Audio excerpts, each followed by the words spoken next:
لکه سړی ته به څنګه پته لګي چې مانه الله رضا دی او مانه الله خفه دی. چې کله بنده نه الله خفه شي، کور ته نه علي نه، ګاډې ته نه علي نه، جیداد نه اخلاص کی نه، بیماری پې راولي نه، د الله د ناراضتیا دلیل دی چې کله بنده نه الله خفه شي نو الله ته نه د سجدې توفیق وایي. بیا سجده تندې الله ته نه لګي، دا د الله د ناراضتیا دلیل چې 15 ټیمه د الله ته تندې لګي، شکر وباسه الله ته خوښي. او په دې 15 ټیمو کې کله لګي او کله نه لګي، پته لګي چې الله ته ناخوښي، یو ټیم د تندې الله ځان ته نه پرېږدي.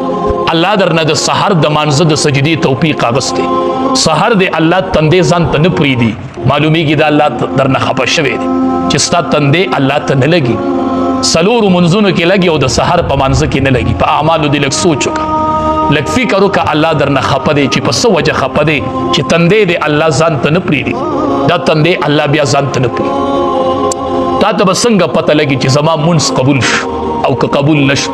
علما وایي د یو مون نه پس د بل منځ توفیق درته میلاو شو نو دا د مخکني منځ د قبلېدو دلیل. سهار مون دې وکړه، هغې پسې د ماسپښین مانځه لرالې، پته لګي د سهار مون دې الله ته قبول شوی و نو هغې قبولیت د ماسپښین مانځه ته راوسته. یو منځ دې وکړو بل نه کېږي، پته لګي چې دا مخکنی منځ دې الله ته نه دی. دا د سهار منځ چې مونږ نه کوو په دې لږ غور وکړئ، ټول غور وکړئ خپل ګریوان کې، هر یو تن ته به اوس پته ولګي. دوه کمۍ به کېږي د هغې د وجې نه د سهار مونځ د خلکو نه پاتې کېږي. یو خدا چې دا خلق به د ماسخوتن مونځ نه کوي ځکه به د سهار مونځ ته نه پاسي.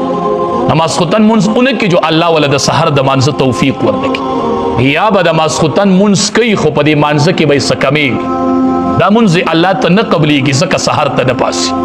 او یا به د ماسخوتن د مانځه نه پس په ګناه کې مبتلا کېږي. چېرته ماسخوتن مونځ به دې کوي خو د ماسخوتن د مانځه نه پس په دې څه ګناه کوي، د هغې ګناه د وجې نه الله تندې سر ځان ته نه لګي. کنې دا کېدی نشي چې د ماسخوتن مونځ دې سړی وکړي او بیا د ګناه ونه کړي او اوده دې شي، سهار به دې مانځه له پاسي. دا د ماسخوتن مونځ به یې سهار مانځه له پاسي. یا خو به دا بنده د ماسخوتن مونځ نه کوي نو سهار ورته توفیق د سجدې نه میلاږي، الله ولا توفیق نه ورکوي.